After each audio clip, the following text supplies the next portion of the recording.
Toujours pas d'accord, du moins officiellement, dans les discussions budgétaires au sein de la majorité fédérale. La nuit a été tendue, selon nos sources, entre les partenaires de la Vivaldi, et quelques points de blocage prolongent encore les négociations, alors que le Premier ministre Alexander De Croo est attendu au Parlement pour sa déclaration de politique générale. Un dossier semble faire consensus. Il fait partie des discussions sur les réformes du marché du travail. C'est la remise au boulot des malades de longue durée. On a atteint des sommets en Belgique.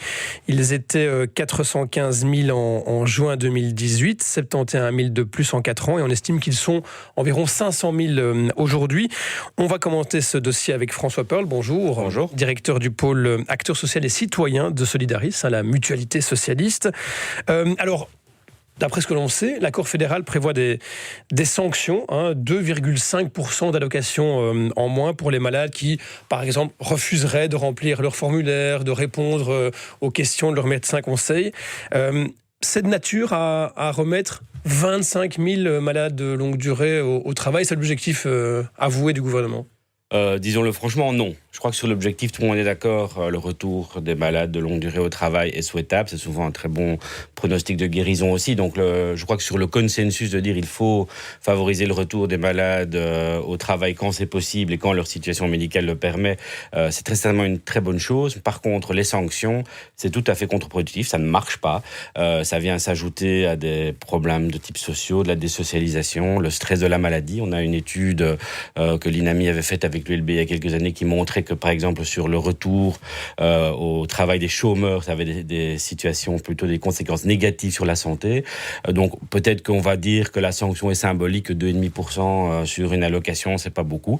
Les allocations sont très basses, donc pour certaines personnes, ça fait quand même parfois quelques euros en fin de mois qui vont manquer. Et puis surtout, sur la symbolique, on n'oblige pas les gens à travailler quand ils n'ont pas la capacité de le faire. Et très souvent, les sanctions vont venir s'ajouter à, comme je l'ai dit, des situations très complexes et très difficiles sur ce plan social et médical. Le gouvernement prévoit aussi de sanctionner les entreprises qui auraient trop de malades de longue durée au sein de leurs murs. C'est pas quand même une grande opération de responsabilisation?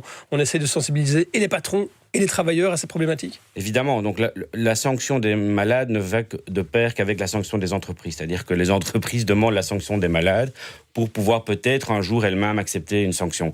Il faut savoir que la Cour des comptes met la dernière main sur un rapport sur le sujet. Elle pointe là-dedans simplement l'absence de responsabilisation des employeurs. À aucun moment elle dit qu'il faut sanctionner les travailleurs et que ça améliorerait les choses. Toutes les études internationales montrent que les sanctions de malades ou tout autre type de sanctions n'apportent pas grand-chose, voire rien du tout au comportement des gens, et qu'au contraire ça aggrave leur situation. Donc il faut remettre les choses un peu dans un contexte factuel et sortir de ce donnant-donnant où on accepte, nous les employeurs, d'être sanctionnés parce qu'on pourra sanctionner nos travailleurs. C'est tout à fait inacceptable. Bon, sanctionner les travailleurs qui sont malades, ça ne fonctionne pas, c'est ce que vous nous dites ce matin, François Perle. Qu'est-ce qu'on fait alors? Quelles sont les mesures qui peuvent remettre ces malades de longue durée dans le circuit du travail? Investir des moyens dans l'accompagnement. Pour l'instant, on n'a rien investi. Ça fait au moins 10 ans qu'il n'y a plus la moindre revalorisation des frais d'administration des mutuelles et les autres acteurs pour ce faire. Donc, il n'y a rien, il n'y a pas de moyens. Les mutuelles financent cette activité sur leurs propres frais d'administration, et donc ça vient en déduction d'autres missions. Donc, commençons peut-être par injecter des moyens et donner des moyens. Le ministre Van den Broek tente de le faire, mais bon, de manière assez, parcimonieuse, puisqu'on prévoit 40 coachs de retour au travail pour tout le pays. Ça veut dire 13 pour une mutuelle comme la mutualité socialiste. Penser qu'on va remettre 25 000 personnes au travail avec 40 coachs et quasiment aucun moyen de support informatique ou administratif, c'est tout à fait insensé. Et concrètement, ça veut dire qu'il faut embaucher des gens qui iraient accompagner les malades de longue durée? Il faut embaucher des gens, il faut plus de médecins conseils. Pour l'instant, il y a un déficit terrible de médecins conseils. La Cour des comptes, outre le fait qu'elle dit que les employeurs sont les principaux responsables de la faillite de la politique de réintégration, dit aussi qu'il y a trop peu de médecins conseils et que ça rend totalement impossible le fait de suivre correctement des personnes malades dans leur trajet de retour au travail. Donc il faut mettre tout ça sur la table avant de commencer à sanctionner mutuelles, même employeurs. Moi, je plaide pas spécialement pour une sanction des employeurs, mais je dis que si on sanctionne les malades et les mutuelles, il faudrait peut-être songer tout d'abord à sanctionner les premiers responsables de la situation, à savoir les employeurs. Et pour l'instant, ce qui est sur la table est quand même très très vague. Ouais. Le patronat flamand souhaite lui aller plus loin encore, changer la logique en matière de certificat médical et le remplacer par une fit note, en anglais, un certificat d'aptitude inaptitude, qui dirait ce que le travailleur malade est encore capable de faire. Pour reprendre les mots du VOCA, on peut encore télétravailler avec une jambe cassée. C'est l'exemple qu'ils prennent là-dessus. Ce serait une bonne solution, ça, pour que le malade de longue durée puisse encore avoir des contacts avec son milieu professionnel, effectuer certaines tâches Il faut savoir que ça existe. Donc, ça existe déjà. Les gens réinventent la roue à peu près tous les 6 mois. Donc ça existe. Sur le terrain, notamment les médecins du travail font ça. Il y a vraiment du très bon travail qui se fait sur le terrain. Donc tout ça existe. En soi, ça n'a strictement rien à faire. Au contraire, d'essayer d'aider les gens à reprendre un travail et de maintenir un contact entre l'employeur et le travailleur malade. Beaucoup de travailleurs malades le demandent. Il y a des études qui montrent que 80-90% des malades chroniques souhaitent un jour reprendre le travail. Donc tout ça, sur le principe, sur la question des principes, tout le monde est d'accord. Le problème, c'est l'absence de moyens. C'est un secteur qui a été complètement sous-financé, à commencer par le patronat qui refuse, par exemple, d'augmenter ses cotisations au service externe de prévention et qui refuse de facto d'avoir plus de médecins du travail, parce que ça embête aussi le médecin du travail, puisque ça vient vérifier les conditions de travail qui, rappelons-le quand même, sont très souvent à la cause même de la maladie. N'oublions pas quand même qu'une grosse partie des problèmes vient du stress au travail, donc ça gêne les employeurs aux entournures. Et puis deuxièmement, je répète, il n'y a pas de moyens. Il y a 0 € qui ont été investis par le précédent gouvernement dans cette politique, et on demande sans cesse plus d'efforts aux mutuelles et aux médecins du travail pour réaliser des missions qu'elles sont les premières à vouloir réaliser, mais dont elles n'ont pas les moyens pour le faire. Pourquoi c'est un phénomène en augmentation en Belgique, les maladies longue durée, François Pearl? Vous nous disiez, le premier responsable, c'est quand même les entreprises? Oui, il y a de manière constante, depuis 25 à 30 ans, une augmentation du stress au travail. C'est vraiment, les mesures de stress au travail montrent que il y a vraiment un problème constant. Et donc, on connaît tous maintenant, je pense, il y a été suffisamment médiatisé la question du burn-out.